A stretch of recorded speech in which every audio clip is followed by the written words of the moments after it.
In the name of the Father, the Son, the Holy Spirit. Amen. There are three temptations of the Lord. Turning the stone into bread. The worship of self. Worship me, sabi ni Jesus. That is the second temptation.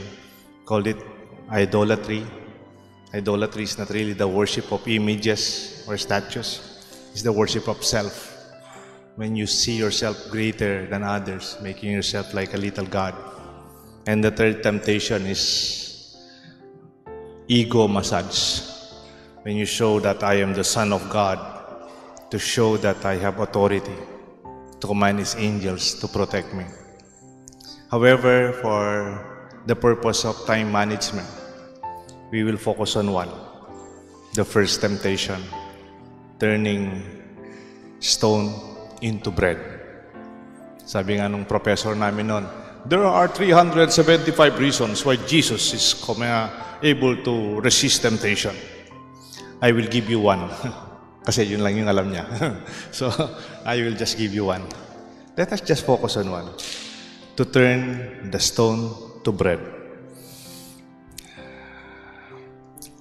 There's the temptation that represents human desire to be efficient. Tama naman, di ba? Efficient. Shortcut. To use less resources, less time. In a way, you have the same results.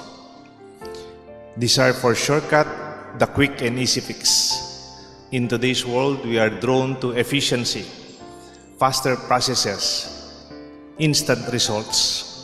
We live in an era of instant cooking, microwave meals, and quick fix solutions. But success does not work that way. It takes the long run. Life is not a sprint. It is a marathon. Sabi nga, favorite na parati kong sinasabi, there are no elevators to success.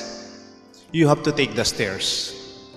There are no escalators to success. You have to step one step at a time to be able to climb with efforts and time. Real growth happens step by step through patience and perseverance. Marami pong natutukso to turn a stone into bread. Why? Why turn a stone into bread? If you know how to bake, why turn rice into something that we can eat as cooking? We can work on ito. Pwede naman tayong magtanim at magluto. The effort is part of our human life. Marami kasi naniniwala at mabilis na pag-unlad. Kaya nga sinabi, yung mga nagmamadali, nagkakamali. When we always rush, mga na-aksidente, mga kakamali, take time. If you have it, take time to decide. Do not be pushed to decide easily, especially if it is an important decision. Alam niyo po yung mga scam, mga fake na scam sa pera. Usually, look at the scam. They are always in a hurry. Binibilisan kang magdesisyon. Parang, kunin mo na to kasi wala na. Last chance mo lang to. Unless you decide, you will lose the opportunity. Then you are pushed to decide without considering the other factors. Or taking time to sleep over it. Matulog ka muna. Don't be pushed to decide instantly. Usually, sabi nga, if it is too good to be true, it must not be true. May repeat? If it is too good to be true, it must not be true. Marami po na engganyo sa ganyan.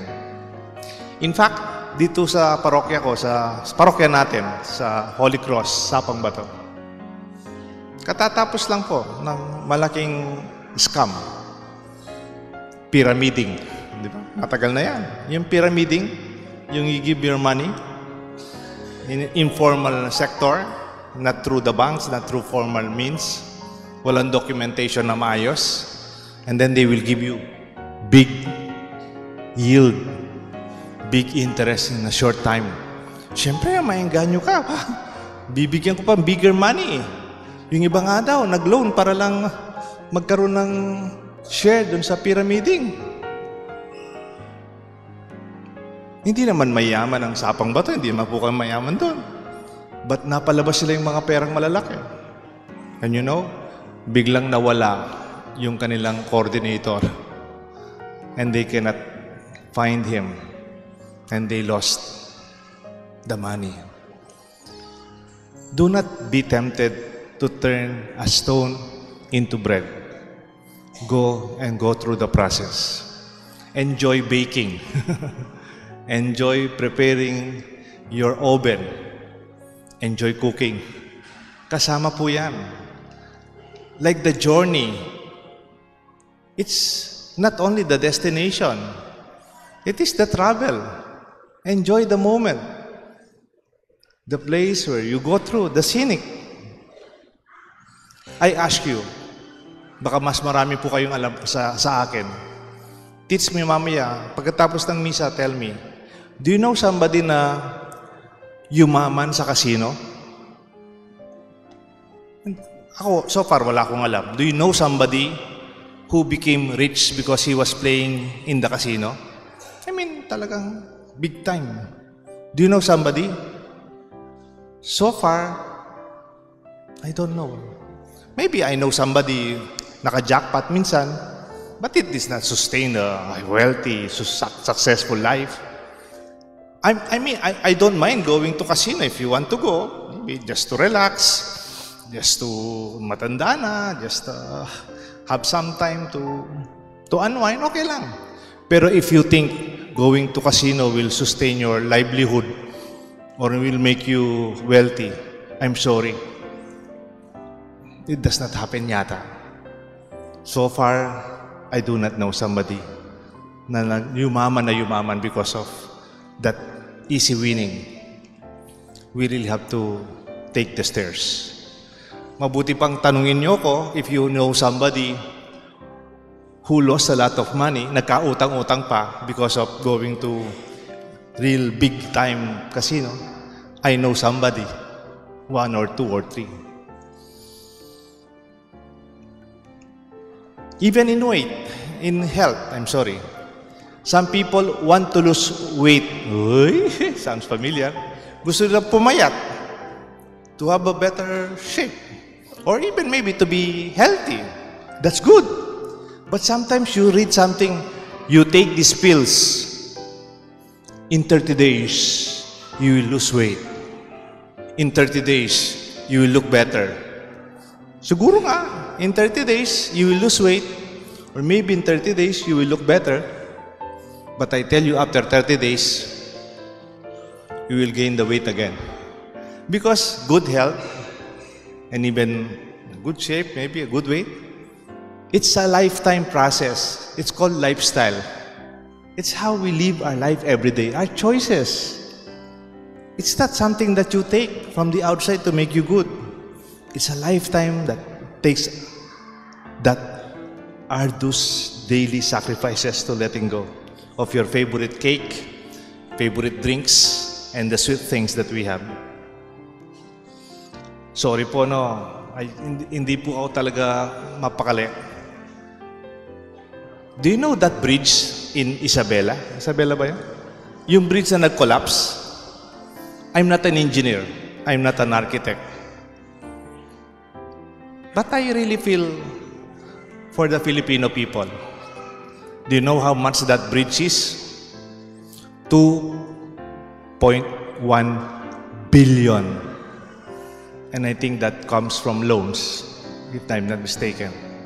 Hindi masasabing tinipid kasi, walang budget, kaya nasira. It's not cheap. 2.1 billion for a bridge. Kasi ni-rush. We don't have the time to finish it. It took 11 years before that bridge to finished. It just finished last February. And it was just used for 1 month. 1 month. It collapsed. And there are many interviews and perspective. It is because of the design. But the design engineer said, we follow the standards. There are other people saying, it is because of the overload truck. I believe here in Pampanga, we have a lot of bridges who have a lot of overload trucks with our son from Porac and our daily commute to Manila with our sand and gravel. But so far, maybe there are damages because of the storms. Like, alam niyo po yung aqueduct, yung dock natin from Apalit to Bulacan? I know, seminarista pa ako, more than 30 years, that is already existing. Now, they are already retrofitting it. So far, it is not collapsed. I'm just saying, maybe there's some kind of a shortcut that happened along the way. Or compromises that we deserve better, isn't it?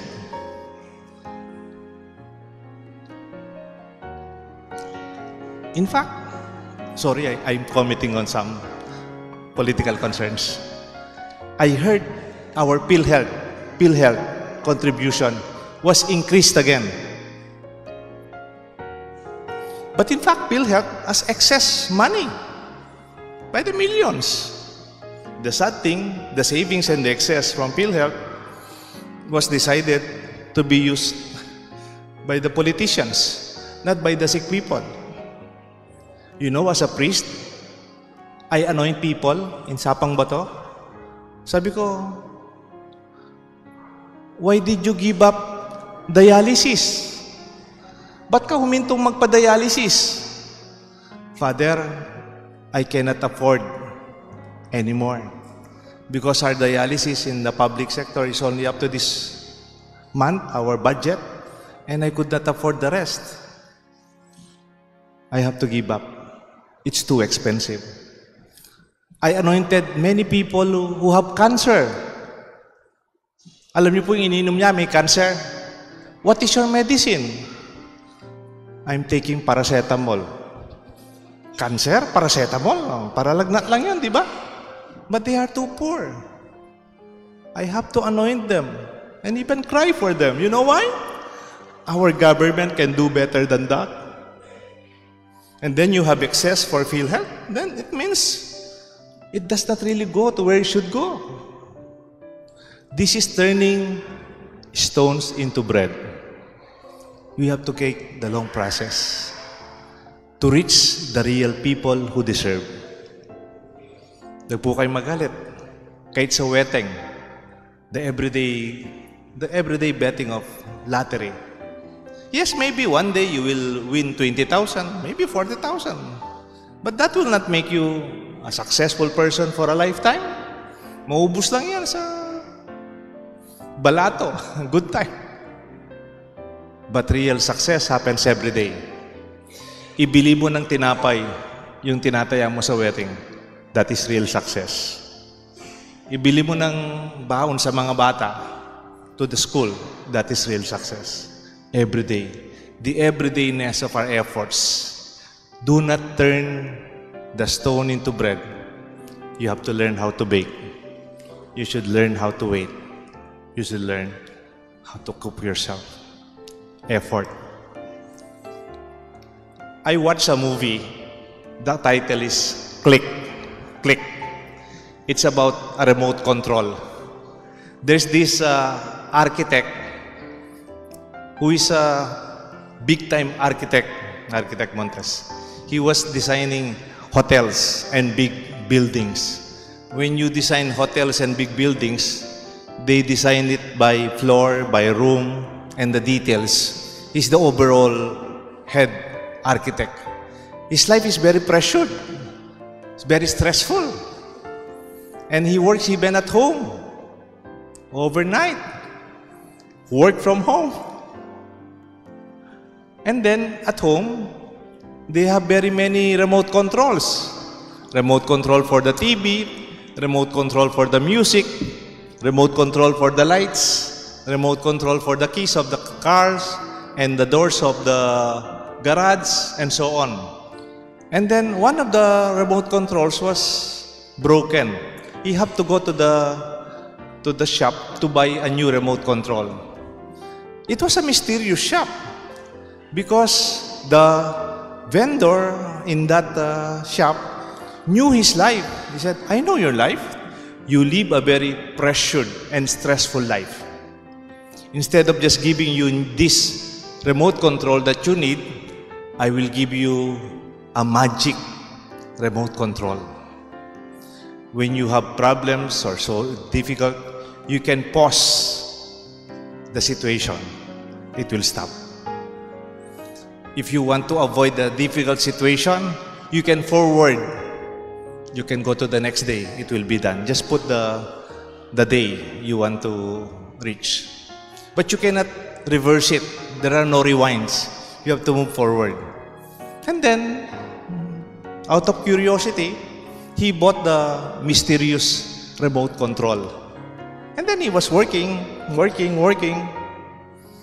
And then suddenly, the children are very noisy. He was working in his room at home.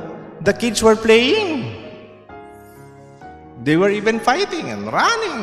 I could not concentrate. You know what he did? He pushed forward. The next day already, the kids already were going to school. So he was able to avoid that noisy evening with the kids. Wow. Okay.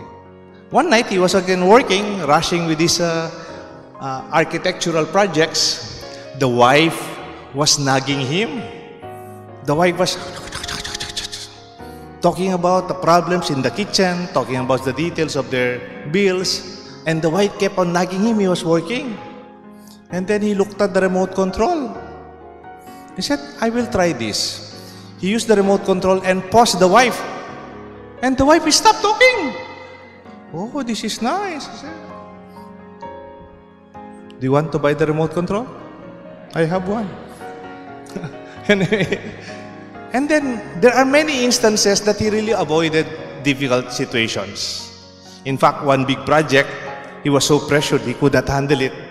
He said, if I will forward this to the next month, that time it will be already submitted. Maybe I could save myself from the difficult days of stress. He forwarded. And then suddenly he found himself, the board of directors of the company were clapping their hands because he submitted a wonderful design. And he was surprised it was already finished. He did not work for it. And then every time there are problems, he would forward. And then he discovered himself. He was already in the hospital. Already very old and dying. And suddenly he was so surprised. The son came. His eldest son. He just went to a wedding yesterday. He could not remember because he forwarded. And then son, Dad, I just dropped by because you are very sick. It was my wedding yesterday. You were not able to attend. He did not even know about it because he forwarded the wedding. In fact, I'm so busy, Daddy, I will cancel my honeymoon in France, in Paris. I'd rather work because of the pressure of my career. And then the father held the hand of his son. My son, do not let go of your honeymoon. It's the only thing that you will remember for many years. Let go of your work first. Let it wait. Go on with your wife. Do not be like me. Now I have no memory when you graduated. My father and my mother died.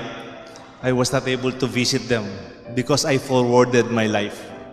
I was always in a hurry.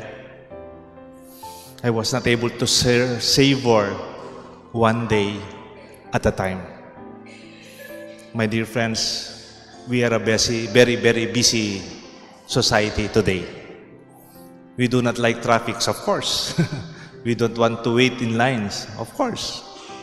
But there are things that we should not let go. The journey along the way. The moment that we have now. The everydayness. Please do not be tempted to turn the stone into bread. Enjoy baking and enjoy the bread that we have every day. May God bless us all, the Father, the Son, and the Holy Spirit.